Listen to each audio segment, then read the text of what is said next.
నిశ్శబ్దమైన వేదకాలపు అరణ్యాలలో మానవుడు ఇంకా విద్యుత్, యంత్రం, రసాయనం అనే పదాలనే తెలియని యుగంలో ఒక ఋషి ధ్యానంలో కూర్చుని ఆకాశాన్ని చూశాడు. ఆయనకు కనిపించింది కేవలం నక్షత్రాలు కాదు, ఆ నక్షత్రాల వెనుక దాగి ఉన్న శక్తి. ఆయనే అగస్త్య మహర్షి, జ్ఞానానికి జ్యోతి వెలిగించిన ఋషి. హిందూ సంస్కృతిలో ఋషులు కేవలం భక్తులు కాదు, వారు శాస్త్రవేత్తలే. వారి ధ్యానమంటే కేవలం ఆధ్యాత్మికత కాదు, అది విజ్ఞాన సాధన. వారు ప్రకృతిని దేవతగా చూశారు, దాని రహస్యాలను విశ్లేషించారు. అగస్త్యుడు ఆ శక్తిని మిత్రవరుణ శక్తి అని పిలిచాడు. ఇదే నేటి ప్రపంచం విద్యుత్ అని పిలిచే అద్భుత శక్తి. వేల ఏళ్ల క్రితం అగస్త్య సంహితలో ఆయన రాసిన సూత్రం కాపర్, జింక్ మరియు మర్క్యూరీతో విద్యుత్ ఉత్పత్తి చేసే పద్ధతి. అది కేవలం శ్లోకమా లేక ప్రపంచంలో తొలి బ్యాటరీయా? అదే ప్రశ్న నేటి శాస్త్రాన్ని ఆశ్చర్యపరుస్తోంది. హిందూ సంస్కృతి కేవలం ఆధ్యాత్మికత కాదు, అది విజ్ఞానం. భారత జ్ఞాన సంపదలో దాగి ఉన్న ఈ రహస్యం మన పూర్వులు ప్రకృతితో ఎలా మాట్లాడారో చూపుతోంది.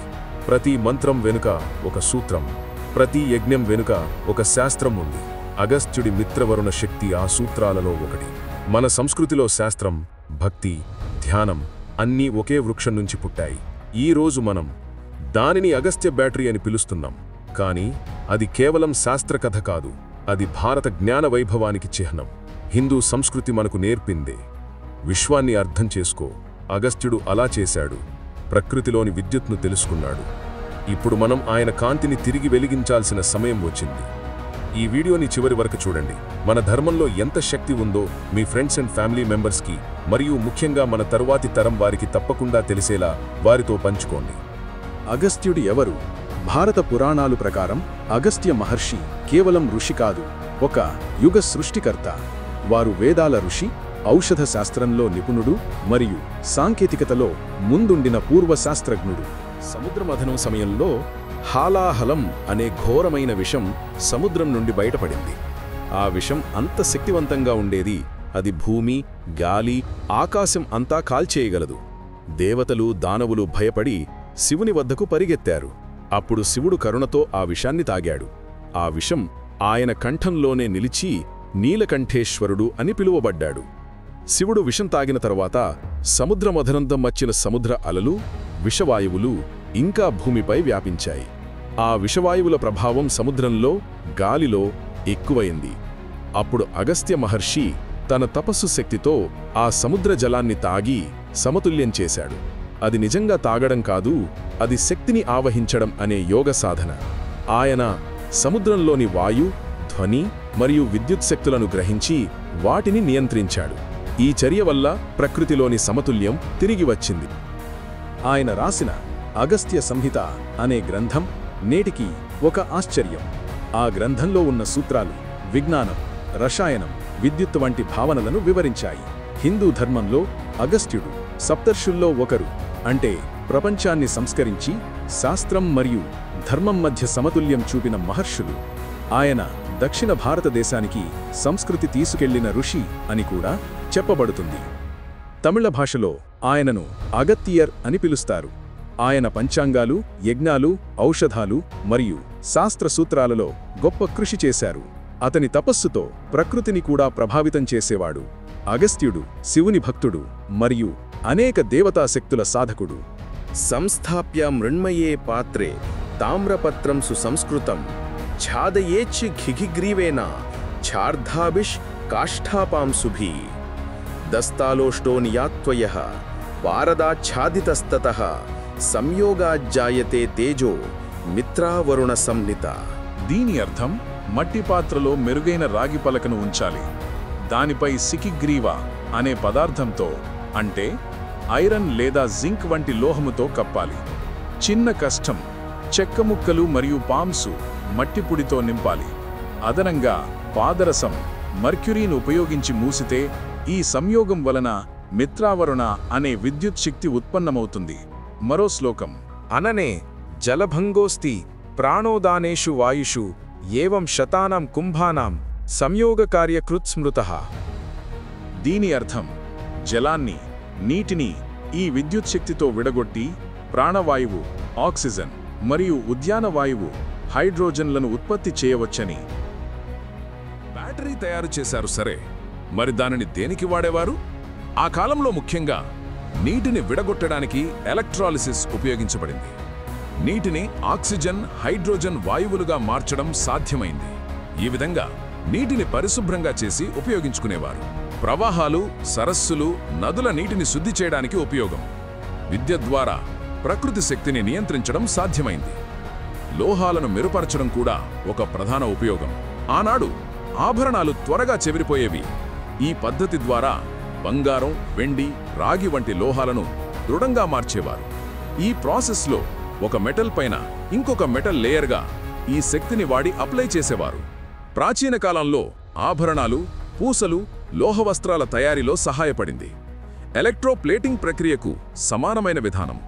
దీంతో లోహాలను ఎక్కువ కాలం నిల్వ చేయడం సాధ్యమైంది. అలాగే ఈ బ్యాటరీలను ధ్యానంలో వాడేవారు.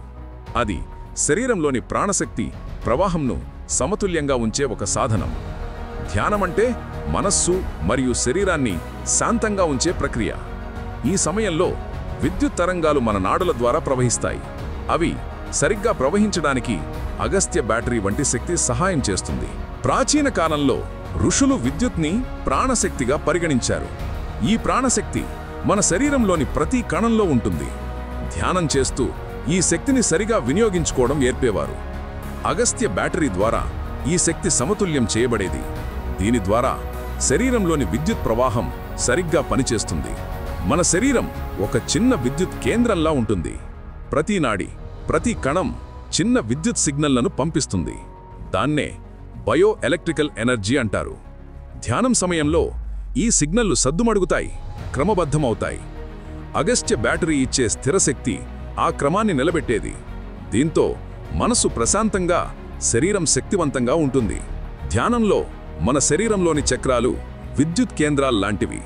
ప్రతి చక్రం ఒక విద్యుత్ తరంగాన్ని ఉత్పత్తి చేస్తుంది. అగస్త్య బ్యాటరీ ఆ తరంగాల సమతుల్యాన్ని సరిగ్గా ఉంచుతుంది. దీని ఫలితంగా ప్రాణశక్తి సరిగ్గా సర్క్యులేట్ అవుతుంది. ధ్యానం మరింత లోతుగా, శాంతిగా అనుభూతి అవుతుంది. మట్టి, తామ్రం, జింకు, మర్క్యూరీ ఇవి ప్రకృతి మూలకాలు. ఈ మూలకాలు మన శరీరంలోని విద్యుత్ తరంగాలకు దగ్గరైనవి. అందుకే అగస్త్య బ్యాటరీని ధ్యాన సాధనలో ఉంచేవారు. ఇది మన శరీరంలోని ఎనర్జీ ఫీల్డ్తో అనుసంధానమవుతుంది. దీంతో శరీరం, మనసు రెండూ సమతుల్యంగా మారతాయి. ఈ బ్యాటరీ ద్వారా ఉత్పత్తి అయ్యే స్వల్ప విద్యుత్ తరంగాలు ధ్యానం సమయంలో శరీరంలోని నాడీ వ్యవస్థ అంటే నర్వస్ సిస్టమ్ను ఉత్తేజపరుస్తాయి. ఆ శక్తి మానసిక కేంద్రీకరణను పెంచి దీర్ఘకాలిక ధ్యానానికి సహాయపడుతుంది. ఇది ఒక విధంగా బ్రెయిన్ ఫ్రీక్వెన్సీ సింక్రనైజేషన్ లాంటిది. దీనివల్ల మనసు గాఢమైన స్థితిలోకి వెళ్లేది. ధ్యానం చేసే సమయంలో మన శరీరం భూమికి దగ్గరగా ఉంటుంది. భూమి సహజంగా నెగటివ్ ఎలక్ట్రాన్లతో నిండి ఉంటుంది. అగస్త్య బ్యాటరీ ఆ విద్యుత్ ప్రవాహాన్ని భూమి శక్తితో కలిపేది. దీని ద్వారా శరీరం నుండి ఒత్తిడి, నెగటివ్ ఎనర్జీ బయటకు పోతుంది. ధ్యానంలో ఆత్మీయ ప్రశాంతత అనుభూతి అవుతుంది. ధ్యానమంటే శరీరంలోని శక్తిని సరిగా వినియోగించుకోవడం. అగస్త్య బ్యాటరీ ద్వారా ఆ శక్తి స్థిరంగా ఉంచబడేది. ఇది ప్రాణశక్తి లీక్ కాకుండా కాపాడుతుంది. మనస్సులోని ఆలోచనల కదలికను నియంత్రిస్తుంది. దీంతో ధ్యానంలో కేంద్రీకరణ పెరుగుతుంది. ఇప్పుడు ఆధునిక కాలంలో అగస్త్య బ్యాటరీ స్థానంలో ధ్యానంలో ఎలక్ట్రోమాగ్నెటిక్ పరికరాలు వాడుతున్నారు. ఉదాహరణకు brain wave stimulators, neuro feedback devices, magnetic resonance therapy tools. ఇవి అగస్త్య కాలంలోని విద్యుత్ తత్వానికి సమానమైన సూత్రంపై ఆధారపడి పనిచేస్తాయి. మనస్సును ఆల్ఫా, తీటా ఫ్రీక్వెన్సీలలోకి తీసుకువెళ్తాయి. ఇది కేవలం శాస్త్రీయ పద్ధతి కాదు, ఆధ్యాత్మిక అనుభూతి కూడా. అగస్త్య మహర్షి చెప్పిన విద్యుత్ అనేది దేవత్వ శక్తి. ఆ శక్తిని నియంత్రించి ఆత్మలోకి మలచడం ధ్యానం యొక్క లక్ష్యం. అగస్త్య బ్యాటరీ ఆ శక్తిని స్థిరంగా ఉంచే సాధనం. ఇది మానవుడు ప్రకృతితో ఏకమయ్యే దారిని చూపిస్తుంది. ప్రాథమిక రసాయన ప్రయోగాలలో ఉపయోగం, అలాగే విద్యుత్ శక్తిని ఉపయోగించి రసాయన పదార్థాలను పరీక్షించడం సాధ్యమైంది. నూతన ఆవిష్కరణలకు మార్గం చూపించింది. ప్రకృతిలో దాగిన శక్తిని పరిశీలించడం సాధ్యమైంది. శాస్త్రవేత్తలకు ప్రేరణగా నిలిచింది. అగస్త్య సంహితాలోని మరో భాగంలో 100 కుంభాల గురించి చెప్పాడు. అంటే 100 పాత్రలను కలిపి శక్తిని పెంచవచ్చని సూచించాడు. నేటి సిరీస్ కనెక్షన్ సూత్రం ఇక్కడ కనిపిస్తుంది. విద్యుత్ ప్రవాహాన్ని ఎలా నియంత్రించాలో అర్థం చేసుకున్నట్లు ఉంది. అది శాస్త్రానికి ముందే సంస్కృతంలో రాసిన గొప్ప ఆధారం. ఇలాంటివి ఎన్నో ఫార్ములాలు, టెక్నాలజీ దాగి ఉన్న అగస్త్య సంహిత పుస్తకం ఎందుకు ప్రసిద్ధ పొందలేదు? ప్రాచీన భారతదేశంలో అగస్త్య సంహిత ఒక విశేషమైన గ్రంథం. దానిలో విద్యుత్తుత్పత్తి, గాల్వానిక్ చర్య, జల విభజన వంటి సూత్రాలు ఉన్నాయి. కానీ ఆ కాలంలో ఈ విషయాలు ఆధ్యాత్మిక యోగం, తపస్సు, ధ్యానం వంటి విషయాలతో కలిపి చెప్పబడ్డాయి. దాంతో ప్రజలు దానిని శాస్త్ర గ్రంథంగా కాకుండా మత గ్రంథంగా మాత్రమే చూశారు. ఇది దాని మొదటి కారణం. రెండవ కారణం, అగస్త్య సంహిత వ్రాయబడిన కాలం చాలా పురాతనమైంది. ఆ కాలంలో సాంకేతిక పరికరాలు, పరిశోధనా వేదికలు, పరీక్షా పద్ధతులు లేవు. కాబట్టి ఆయన తెలిపిన సూత్రాలు ప్రాక్టికల్గా నిరూపించబడలేదు. దాంతో అది పౌరాణిక కథగా మాత్రమే మిగిలిపోయింది. మూడవ కారణం, భారతదేశం చాలా కాలం విదేశీ ఆక్రమణలకు గురైంది. వారి పాలనలో అనేక ప్రాచీన గ్రంథాలు నశించాయి లేదా దాచబడ్డాయి. అగస్త్య సంహిత లాంటి శాస్త్రీయ గ్రంథాలు కూడా అలా కనుమరుగయ్యాయి. పాశ్చాత్యులు విద్యుత్ సూత్రాలను తర్వాత పునరావిష్కరించినప్పుడు మనకు అప్పటికే ఆ జ్ఞానం తిరిగి గుర్తుకు రాలేదు. నాలుగవ కారణం, అగస్త్య సంహితలోని భాష సంకేతాత్మకంగా, సింబాలిక్గా ఉంది. ఉదాహరణకు కుంభం, తామ్రపత్రం, మృణ్మయ పాత్ర లాంటి పదాలు. వీటిని సాధారణంగా ఆధ్యాత్మిక అర్థంలో తీసుకున్నారు, శాస్త్రీయంగా కాదు. కానీ నిజానికి అవి బ్యాటరీ సెల్ నిర్మాణం గురించి చెప్పారు. దానిని అర్థం చేసుకోవడానికి కావలసిన విజ్ఞాన దృష్టి అప్పట్లో లేకపోయింది. ఐదవ కారణం, భారతదేశం శాస్త్ర అభివృద్ధిలో మతం కంటే ఆధ్యాత్మికత వైపు ఎక్కువగా వెళ్ళింది.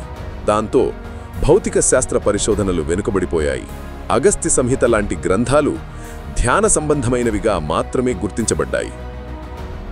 కానీ వాటి వెనుక ఉన్న ఎలక్ట్రోకెమిస్ట్రీ భావన గుర్తించబడలేదు.